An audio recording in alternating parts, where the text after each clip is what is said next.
It's magic.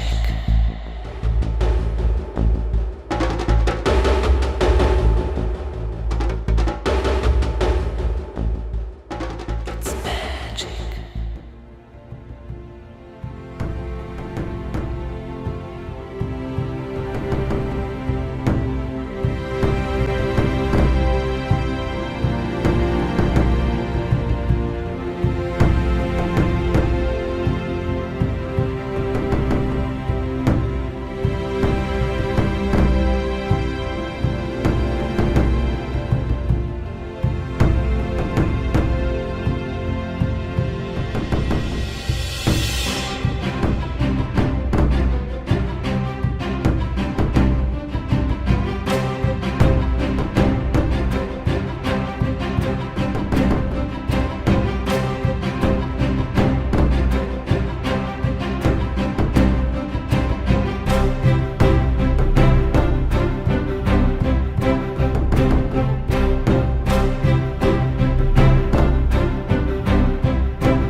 Meu otimismo está baseado na certeza de que esta civilização vai desmoronar. Meu pessimismo em tudo aquilo que ela faz para arrastar-nos em sua queda.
Que época terrível esta, onde idiotas dirigem cegos. William Shakespeare.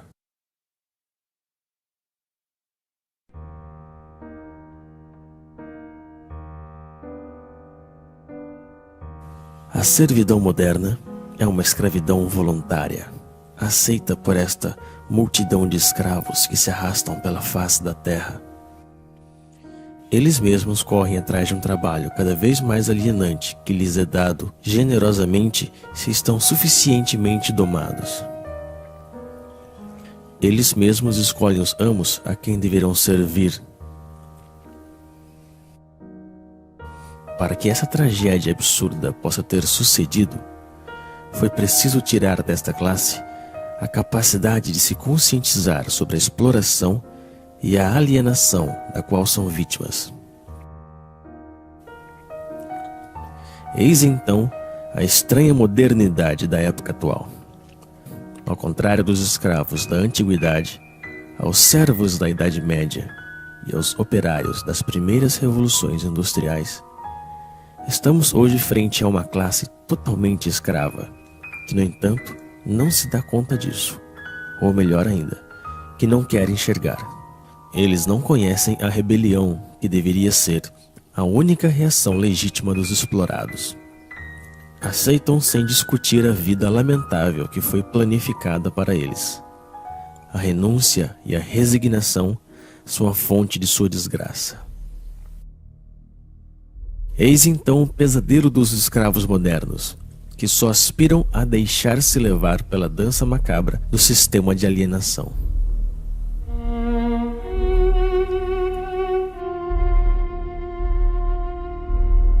A opressão se moderniza, estendendo por todas as partes as formas de mistificação que permitem ocultar nossa condição de escravos.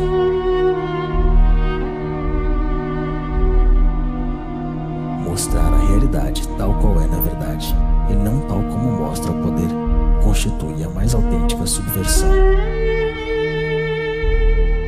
Somente a verdade é revolucionária.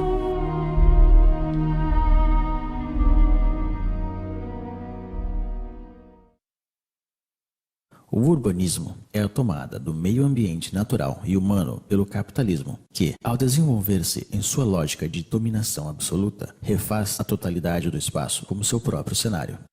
Guy Debord, A Sociedade do Espetáculo.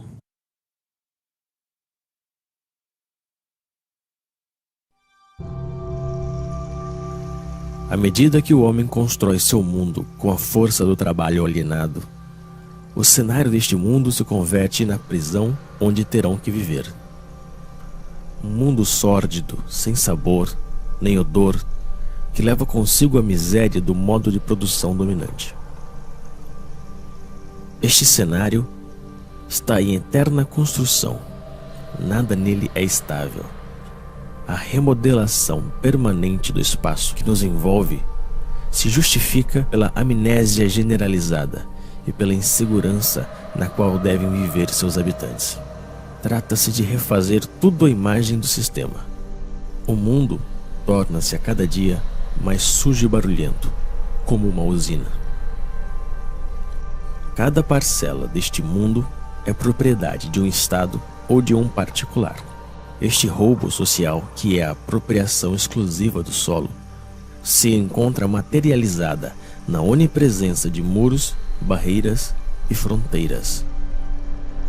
São as marcas visíveis dessa separação que invade tudo.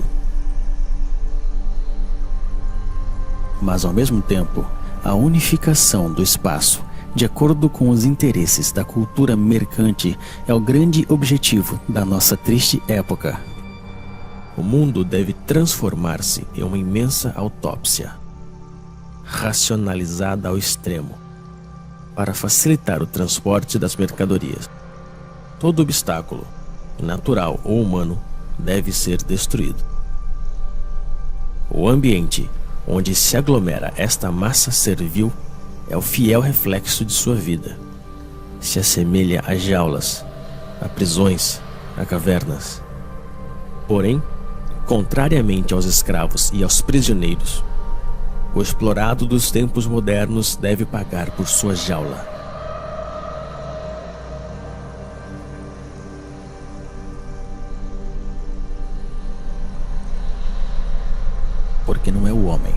mas o mundo que se tornou um anormal. Anthony Artaud.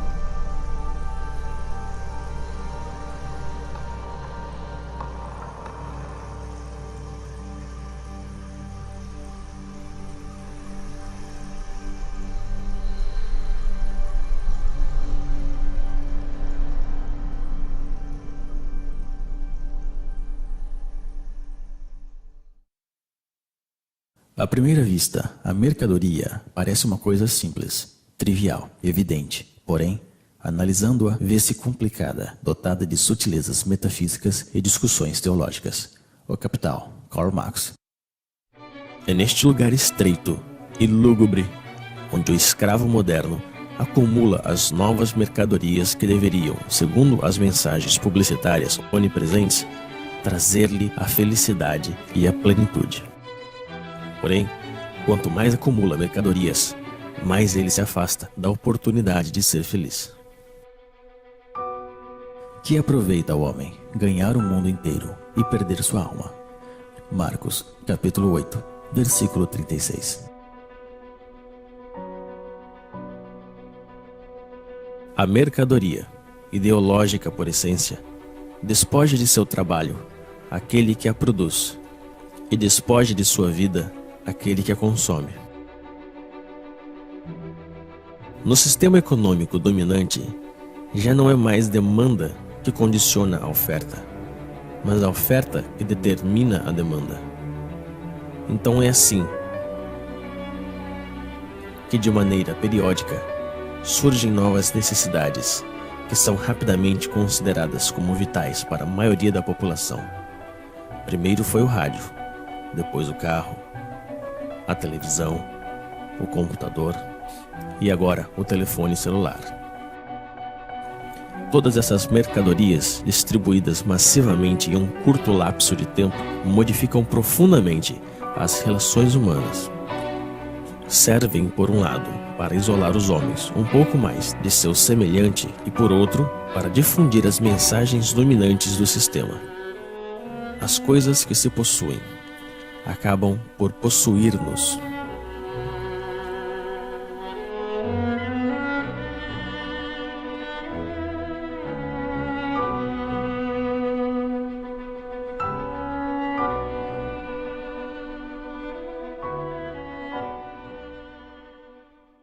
O que vem a ser alimento para um é veneno para outro.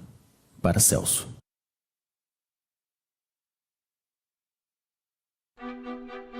Porém, é quando se alimenta que o escravo moderno ilustra melhor o estado de decadência em que se encontra. Dispondo de um tempo cada vez mais limitado para preparar a comida que ingurgita, ele se vê obrigado a engolir rápido o que a indústria agroquímica produz. Errando pelos supermercados, à procura dos substitutos que a sociedade da falsa abundância consente em dar-lhe, só lhe resta a ilusão da escolha. A abundância dos produtos alimentícios apenas dissimula sua degradação e sua falsificação. Não são mais que organismos geneticamente modificados, uma mistura de colorantes e conservantes, de pesticidas, de hormônios e outras tantas invenções da modernidade.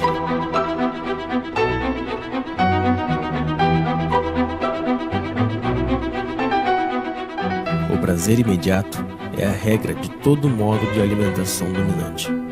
Também é a regra de todas as formas de consumo, e as consequências que ilustram essa forma de alimentação se veem em todas as partes.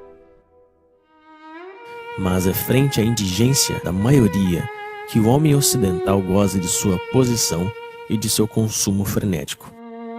Em vista disso, a miséria está em todos os lados, onde reina a sociedade totalitária mercante. A escassez é o reverso da moeda da falsa abundância. E num sistema que promove a desigualdade como critério de progresso, mesmo se a produção agroquímica é suficiente para alimentar a totalidade da população mundial, a fome nunca deverá desaparecer.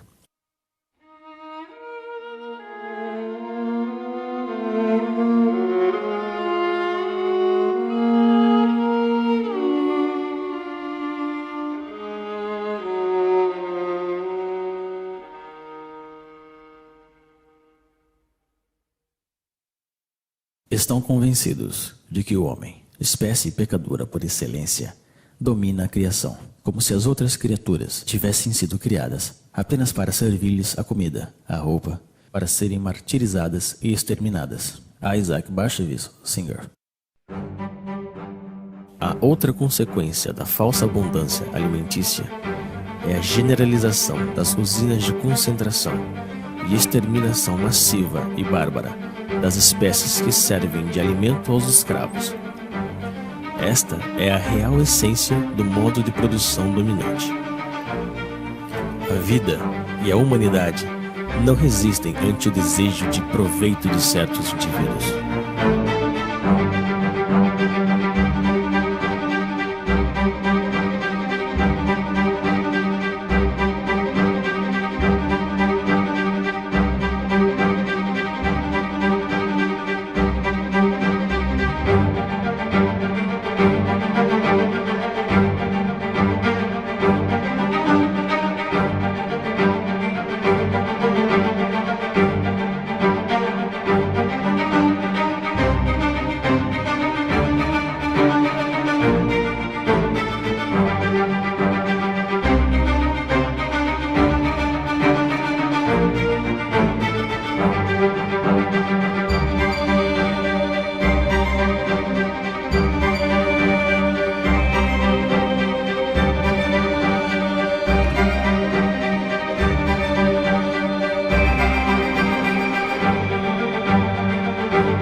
Que triste é pensar que a natureza fala e que a espécie humana não a escuta.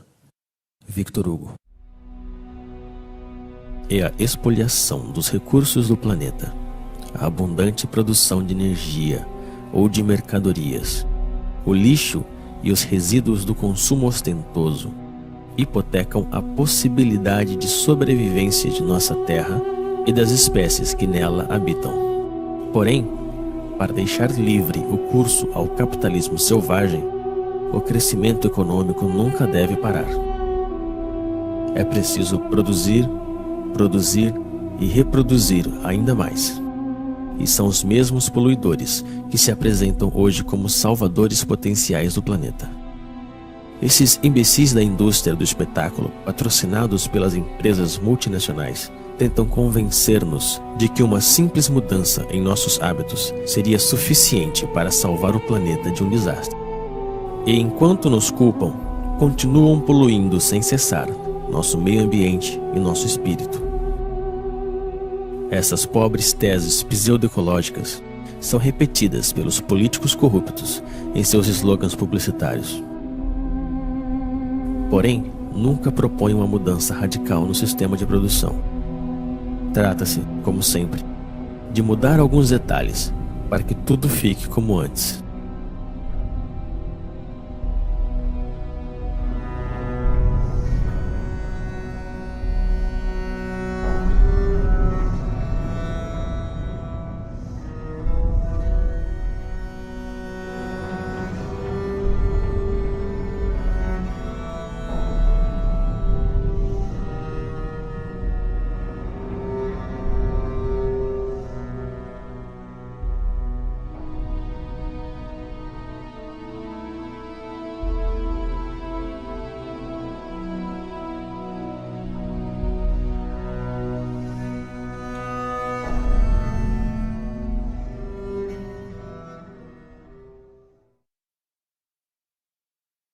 Trabalho.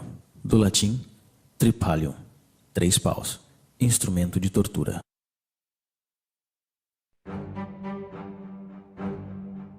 Mas para entrar na roda do consumo frenético é necessário ter dinheiro.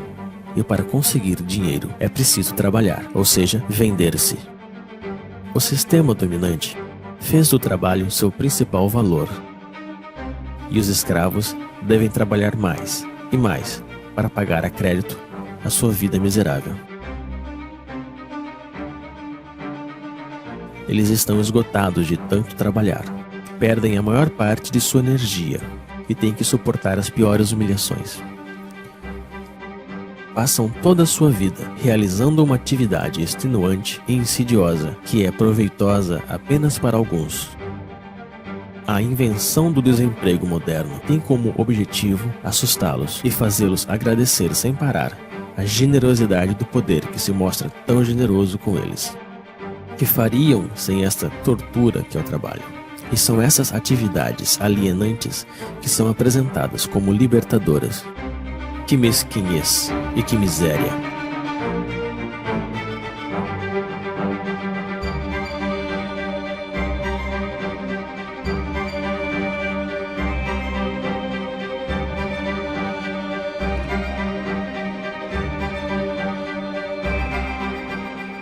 Sempre apressados pelo cronômetro ou pela chibata.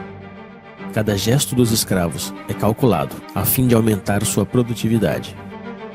A organização científica do trabalho constitui a real essência da desapropriação dos trabalhadores, seja do fruto de seu trabalho, mas também do tempo que eles passam na produção automática das mercadorias ou dos serviços.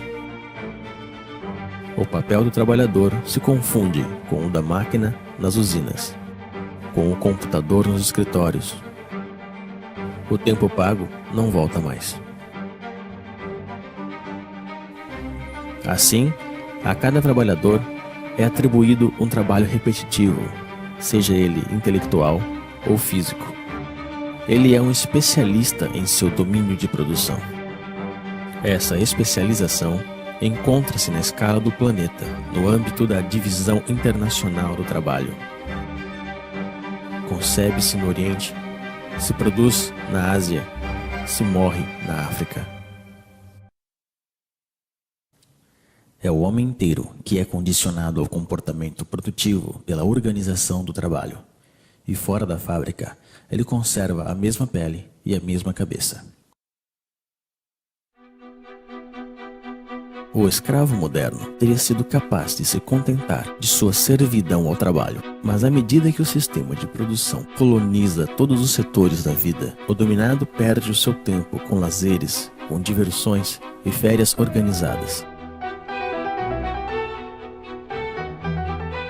Em nenhum momento do seu cotidiano ele foge da influência do sistema, que faz parte de cada instante de sua vida.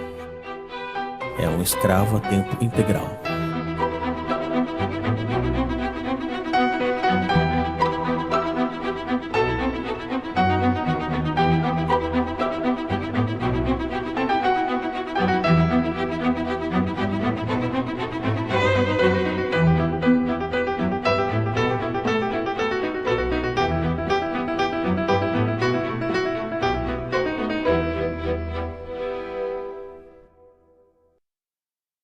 A medicina faz-nos morrer mais.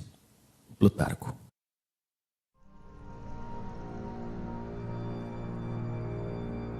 A origem dos males do escravo moderno está na degradação generalizada de seu ambiente, do ar que respira e da comida que ele consome. O estresse provocado pelas suas condições de trabalho e pelo conjunto de sua vida social.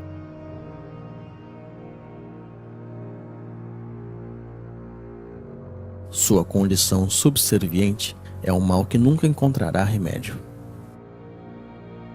Somente a total liberação da condição na qual ele se encontra pode permitir ao escravo moderno se libertar de seus sofrimentos.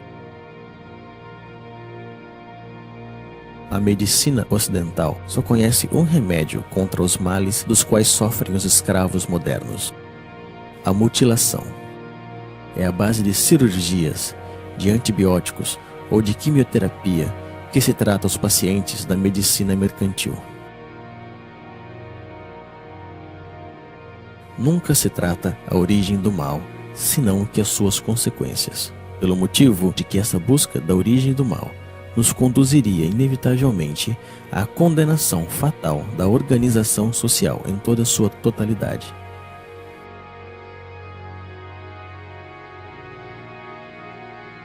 Assim como ele transformou todos os detalhes de nosso mundo em uma simples mercadoria, o sistema atual fez de nosso corpo uma mercadoria, um objeto de estudo e de experiências para seus pseudo-aprendizes de medicina mercantil.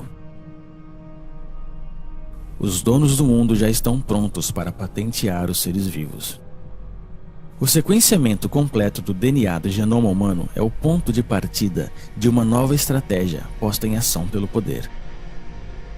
A decodificação genética não tem outro objetivo que o de amplificar consideravelmente as formas de dominação e de controle. Depois de tudo, nosso corpo também não nos pertence. De tanto obedecer, adquirimos reflexos de submissão. Anônimo. O melhor de sua vida foge entre seus dedos, mas ele prossegue assim, pois já está acostumado a sempre obedecer. A obediência se tornou sua segunda natureza. Ele obedece sem saber por qual razão, simplesmente porque ele sabe que deve obedecer. Obedecer, produzir e consumir. Eis aí o trítico que domina sua vida. Obedece-se aos pais, aos professores, aos patrões, aos proprietários, aos comerciantes. Obedecem-se também às leis, às forças da ordem e a todos os tipos de poderes, pois ele não sabe fazer outra coisa. Não existe algo que lhe dê mais medo que a desobediência, já que desobedecer, aventurar, mudar é muito arriscado. Assim como uma criança que se perde de vista de seus pais, o escravo moderno se sente perdido, sem o poder que o criou. Então, ele continua obedecendo. É o medo que nos fez escravos e que nos mantém nesta condição.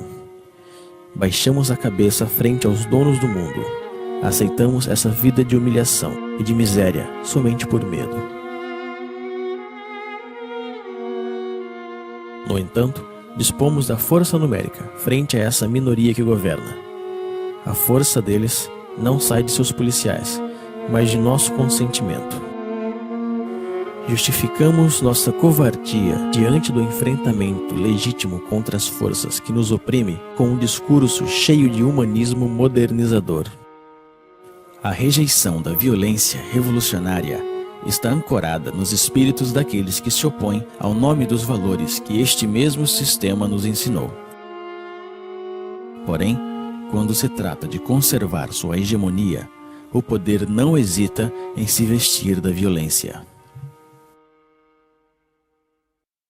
Sob um governo que prende qualquer homem injustamente, o único lugar digno para um homem justo também é a prisão. Henry David Thoreau, A Desobediência Civil.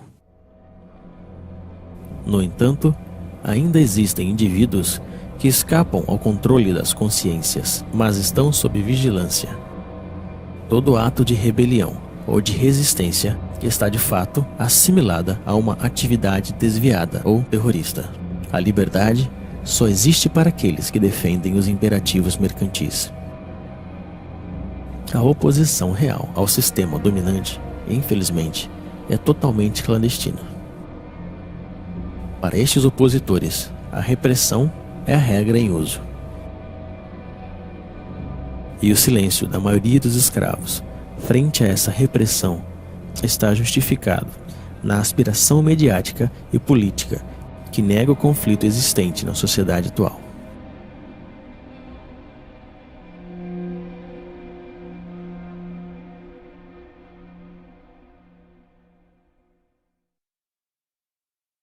O que outrora se fazia por amor a Deus, hoje se faz por amor ao dinheiro, isto é, daquilo que hoje confere o sentimento de poder mais elevado e a boa consciência. Nietzsche, Aurora.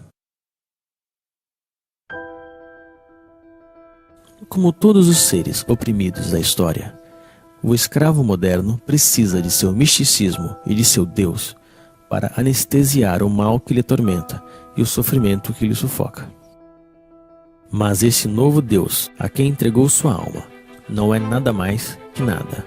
É um pedaço de papel, um número que tem apenas sentido, porque todo mundo decidiu dar-lhe. É em nome deste novo Deus que ele estuda, que ele trabalha, que ele luta e se vende. É em nome desse novo Deus que ele abandonou seus valores e está disposto a fazer qualquer coisa. Ele acredita que quanto mais tem dinheiro, mais se libertará dos problemas dentro dos quais ele está aprisionado. Como se a possessão andasse de mãos dadas com liberdade. A liberação é uma acesse que provém do domínio de si mesmo, um desejo e uma vontade de atuar. Está no ser e não no ter. Porém, é preciso decidir-se a não mais servir nem obedecer. É preciso também romper com esse hábito, que ao parecer ninguém ousa recriminar. O escravo moderno está convencido de que não existe alternativa na organização do mundo atual. Ele se resignou a esta vida porque pensa que não pode haver outra, e é aí mesmo que se encontra a força da dominação presente. Entreter a ilusão desse sistema que colonizou toda a face da Terra. É o fim da história. Convenceu a classe dominada que adaptar-se à sua ideologia é como adaptar-se ao mundo tal qual se mostra e como sempre foi. Sonhar com outro mundo se tornou um crime criticado unanimemente pelos meios de comunicação e os poderes públicos. O criminoso, na realidade, é aquele que contribui, consciente ou não, na demência da organização social dominante. Não existe loucura maior que a do sistema atual. E, se não, fica sabendo, ó rei, que não serviremos a teus deuses, nem adoraremos a estátua de ouro que levantaste. Antigo Testamento, Daniel, capítulo 3, versículo 18.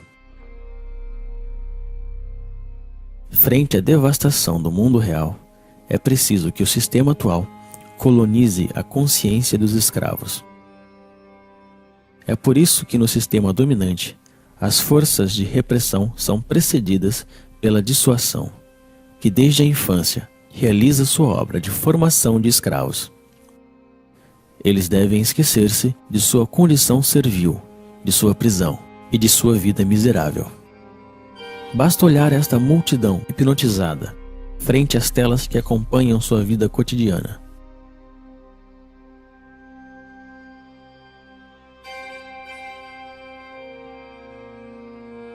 Eles enganam sua insatisfação permanente com o reflexo de uma vida sonhada, feita de dinheiro, de glória e aventura.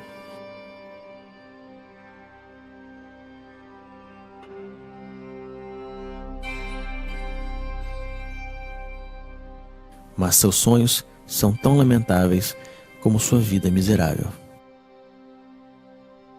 Existem imagens para todos e por todos os lados. Essas imagens levam consigo a mensagem ideológica da sociedade moderna e serve de instrumento de unificação e de propaganda. Vão crescendo à medida que o homem é desapropriado de seu mundo e de sua vida.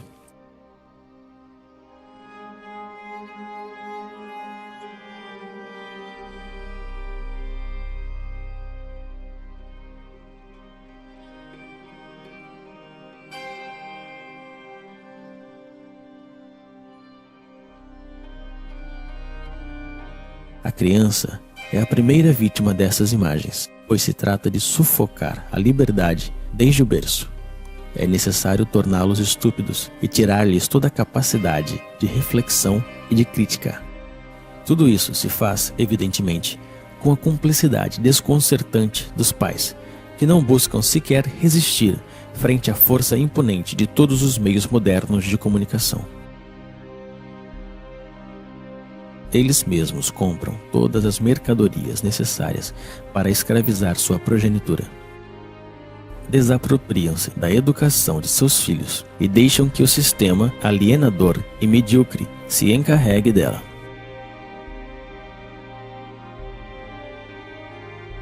Existem imagens para todas as idades e para todas as classes sociais.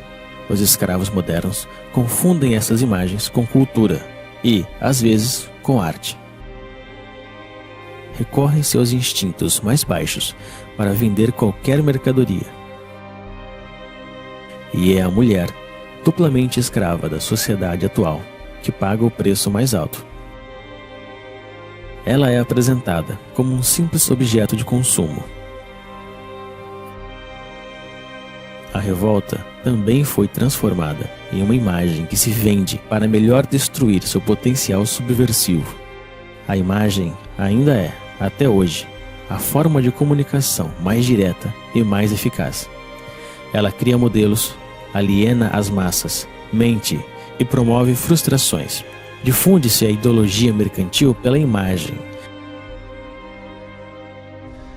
pois o objetivo continua sendo o mesmo: vender.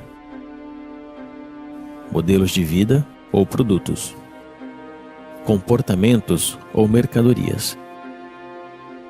Vender é o único que importa. Estas pobres criaturas se divertem, mas esse divertimento só serve para distrair os mesmos do verdadeiro mal que lhes afeta. Deixaram que fizessem de suas vidas qualquer coisa e fingem sentir-se orgulhosos por isso. Tentam transmitir uma satisfação, mas ninguém acredita. Não conseguem enganar-se a si mesmos quando se deparam com o reflexo frio do espelho da vida. Assim, perdem tempo com estúpidos que lhes fazem rir e cantar, sonhar ou chorar.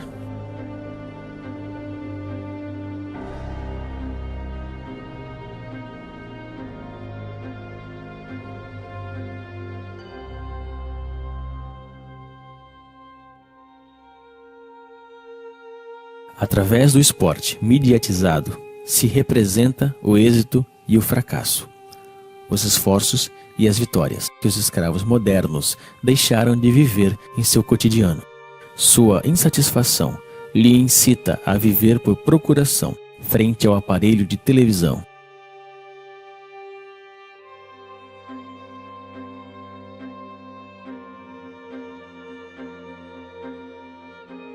Assim, como os imperadores da Roma antiga compravam a submissão do povo com pão e jogos, hoje em dia é com diversões e consumo do vazio que se compra o silêncio dos escravos.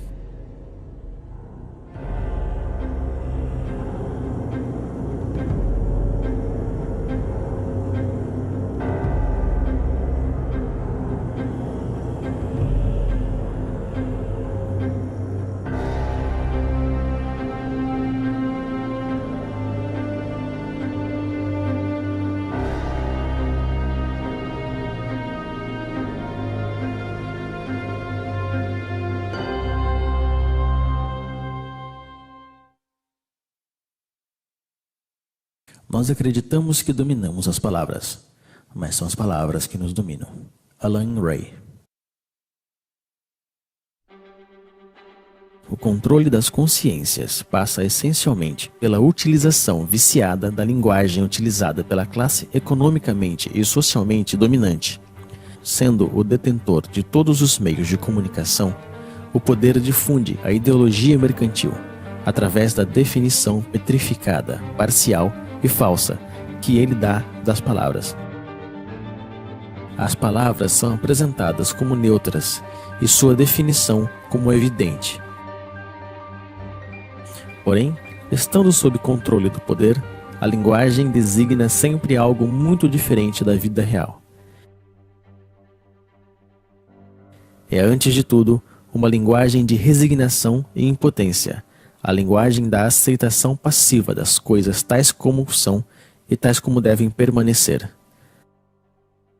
As palavras trabalham por conta da organização dominante da vida, e o fato mesmo de utilizar a linguagem do poder nos condena à impotência. O problema da linguagem está no centro da luta pela emancipação humana. não é uma forma de dominação que se junta às outras, mas o coração do mesmo projeto de submissão do sistema mercantil totalitário.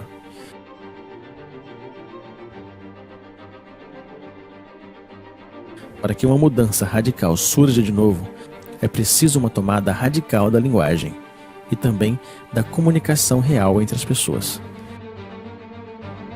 É nisso que o projeto revolucionário se une ao projeto poético. Na efervescência popular, a palavra é tomada e reinventada por grupos extensos. A espontaneidade criadora se apodera de cada um e nos reúne a todos.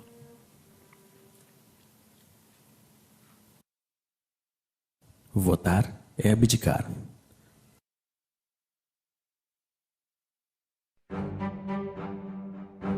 No entanto, os escravos modernos ainda se veem como cidadãos.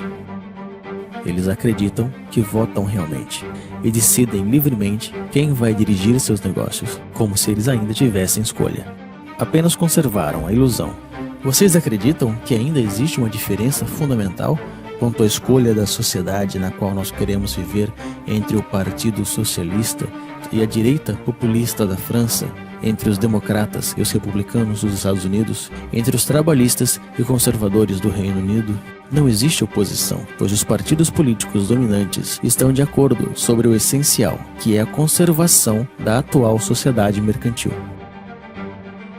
Não existem partidos políticos susceptíveis de chegar ao poder que duvidem do dogma do mercado. E são com esses partidos que a cumplicidade mediática monopoliza as aparências. Discutem por pequenos detalhes, esperando que tudo fique onde está. Brigam por saber quem ocupará os lugares oferecidos pelo parlamentarismo mercantil. Estas estúpidas briguinhas são difundidas pelos meios na intenção de ocultar um verdadeiro debate sobre a escolha da sociedade na qual desejamos viver. A aparência e a futilidade dominam profundamente o afronto e as ideias. Tudo isso não se parece, nem de perto e nem de longe, a uma democracia. A democracia real se define primeiro e antes de tudo pela participação massiva dos cidadãos na gestão dos interesses da cidade. Ela é direta e participativa e encontra sua maior expressão na Assembleia Popular e no diálogo permanente sobre a organização da vida comum. A forma representativa e parlamentar que usurpam o nome da democracia limitam o poder dos cidadãos pelo simples direito ao voto, ou seja, a nada. Tão real que não existe diferença entre o cinza claro e o cinza escuro.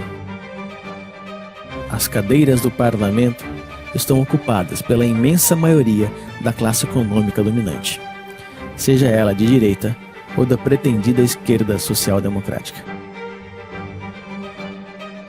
O poder não é para ser conquistado, ele tem que ser destruído.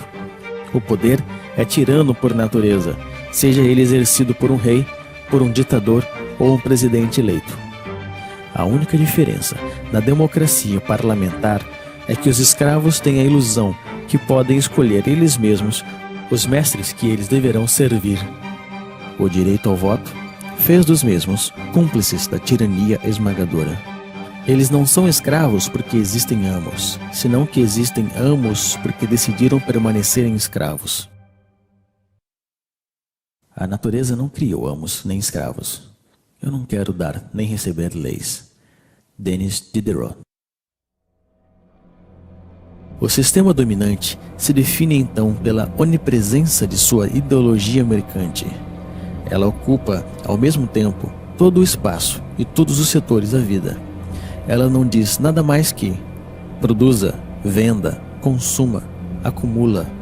Ela reduziu todas as relações humanas em relações mercantes e considera nosso planeta como uma simples mercadoria. O dever que nos impõe é o trabalho servil.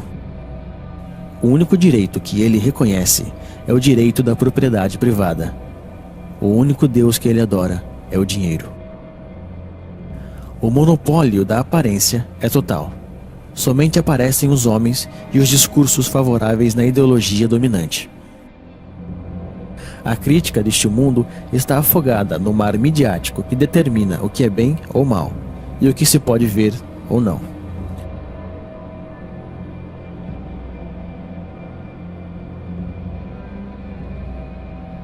A onipresença da ideologia, o culto ao dinheiro, monopólio da aparência, partido único disfarçado de pluralismo parlamentar, ausência de uma oposição visível, repressão sob todas as formas, vontade de transformar o homem e o mundo. Eis o verdadeiro rosto do totalitarismo moderno que chamamos de democracia liberal. Porém, é necessário chamá-la pelo seu verdadeiro nome: o sistema mercantil totalitário.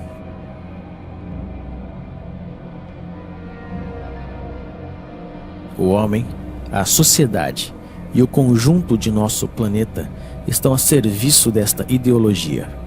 O sistema mercantil totalitário realizou o que nenhum totalitarismo conseguiu fazer antes: unificar o mundo à sua imagem. Hoje, já não existe exílio possível.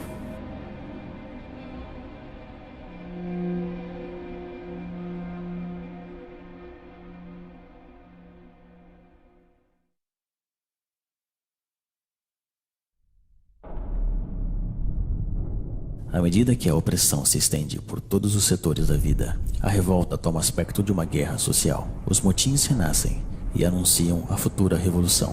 A destruição da sociedade mercantil totalitária não é um caso de opinião, é uma necessidade absoluta num mundo que já está condenado, pois o poder está em todos os lados, deve ser por todas as partes e todo o tempo, e devemos combatê-lo.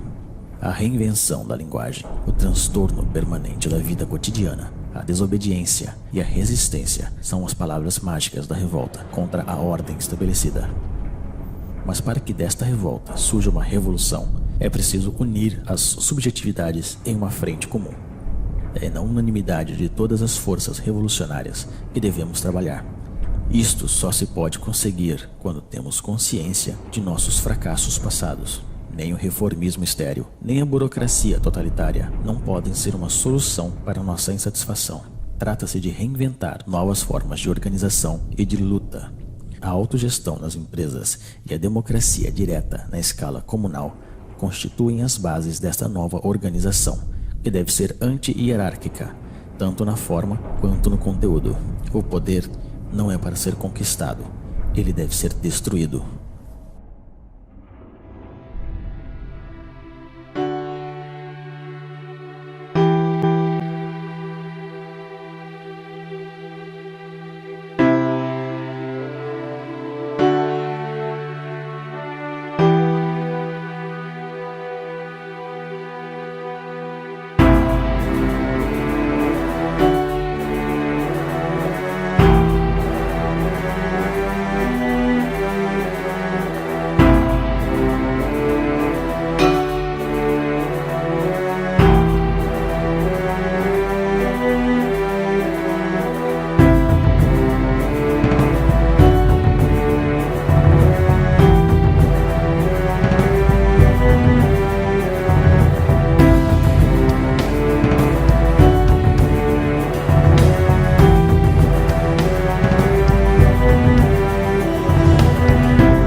Cavalheiros, a vida é muito curta.